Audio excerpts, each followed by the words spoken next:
If you've not subscribed already but enjoy the content, then please kindly do so. Okay, so without much further ado, let's get into it. Today, we're looking at Tyrone Spong's failed test or failed tests and his subsequent clear test. We're looking at the timelines and we ask the question, was Tyrone Spong's B sample clear? As a matter of fact, I'll go ahead and answer that question right now. No, Tyrone Spong's B sample was not clear.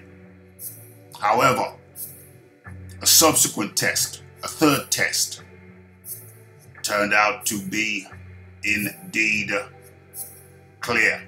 And we'll take a look at that and ask the question, and hopefully answer the question about where Tyrone Spong stands now.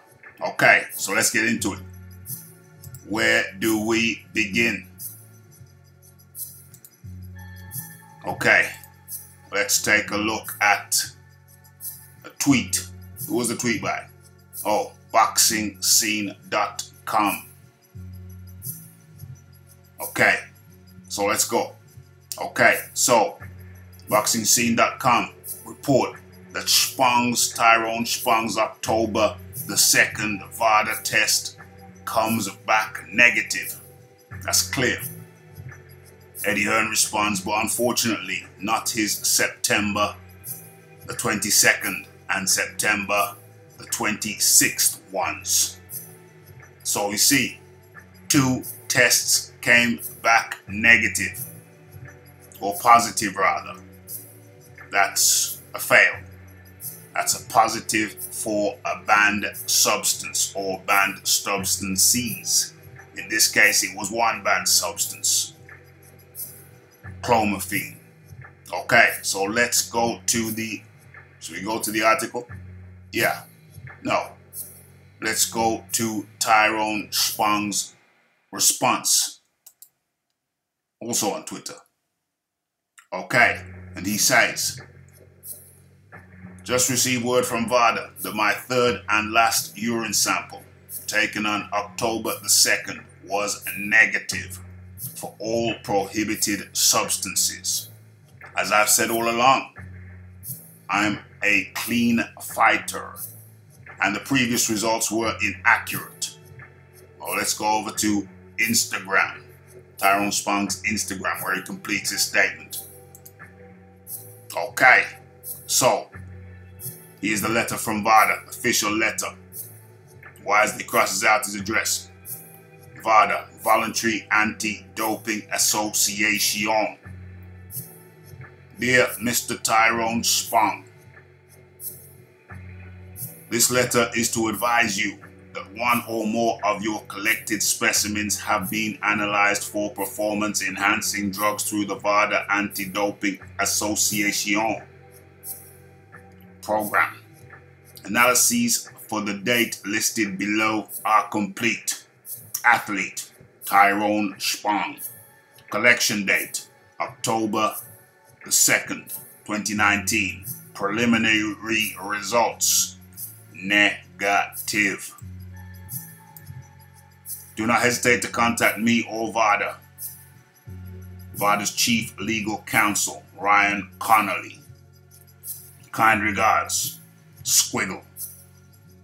And Tyrone Spong's response. Just received word from VADA that my third and last urine sample taken on October the 2nd was negative for all prohibited substances. As I've said all along, I'm a clean fighter and the previous results were inaccurate or manipulated.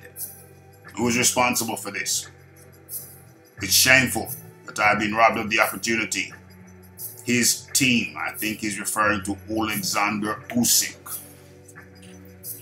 His team knew I was a very big risk and could hurt him. I needed a way out to avoid total embarrassment. I've been wronged and I'm peed off. I'm willing to get on a plane tonight and step in the ring tomorrow night and F that shizzle up. Tyrone Spong, liked by Dillian White and 8,374 others. Should I add a like? Boom, boom, boom. Okay. So, there you have it. But there's more. There is more. Let's get further clarity into the situation. Okay. So, where are the dates? Where are the pertinent dates? Let's look through this briefly. Okay, so Tyrone Spong finally received random drug test results he expected all along. Unfortunately, for the unbeaten heavyweight, it won't matter, other than perhaps assisting in his efforts to clear his name among those demanding answers. After twice testing positive, twice, for trace amounts of the banned substance clomiphene, Spong produced a clean sample from an October the 2 test conducted by VADA. The same agency notified the Suriname-bred, Miami-based heavyweight of adverse findings from test samples on September the 22nd and September the 26th via official letters, each of which Boxing Scene has obtained a copy. A separate test administered on the September the 16th by a testing agency contracted through the Illinois State Athletic Commission also showed Spong testing negative for all banned substances. Now this is interesting because this is September 16th. That's a separate test. September 16th. Spong's failed tests were on September the 22nd and September the 26th. That's after September 16th, so prior to September the 22nd and 26th. Separate tests by the Illinois State Athletic Commission showed Spong to be clean. And let's be clear, after these failed tests on September 22nd and 26th, on October the 2nd to be precise, Spong also tested clear.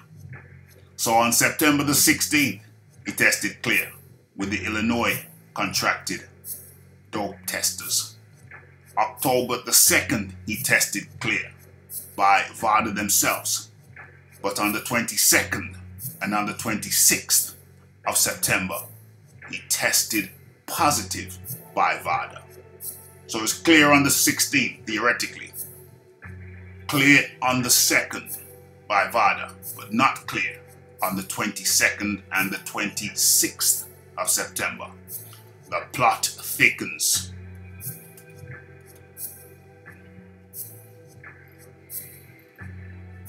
The substances discovered in September the 22nd and 26th testing samples is best known as a fertility drug, clomiphene, while clomiphene usage among men is used to boost testosterone levels.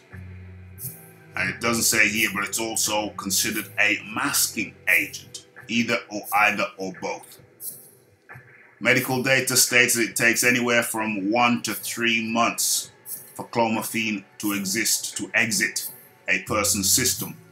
So he wouldn't have taken it on these dates and then tested clear on this date. He wouldn't have taken it on the 22nd and 26th of September and then tested clear on October. But he was clear on September the 16th, according to the Illinois contracted doping agency, not VADA. Very, very muddied water. Very muddied water. You almost start to wonder, could the guy possibly have been clear all along? Could it be some type of, was the tests on the 22nd and the 26th somehow incorrect? Makes you wonder. The only loophole there is how thorough and deep was the September 16th test, which was not done by VADA. It makes one wonder. Definitely muddies the water. What other pertinent points do we have here? Scrolling on. Scrolling on. Okay. So, Spong was out for all of 2019 with an injury, but came back with a win on October the 31st in Merida, Mexico, where he knocked out Ecuador's Jason Minda of Ecuador. Knocked him out within 2 rounds. 2-round knockout. He'd already had an agreement with Matchroom that should he win and exit the fight injury-free, he would be facing Ukraine's Oleksandr Usyk. Usyk. But because Spong was never licensed by the Illinois Commission, his status was simply denied, rather than him being in a position to receive a suspension. So it's very similar to what was experienced by Jarrell Big Belly Miller, failing his drug testing folly. His fight was cancelled with Anthony Joshua. But because he didn't have a boxing license with New York State Athletic Commission, it was ruled,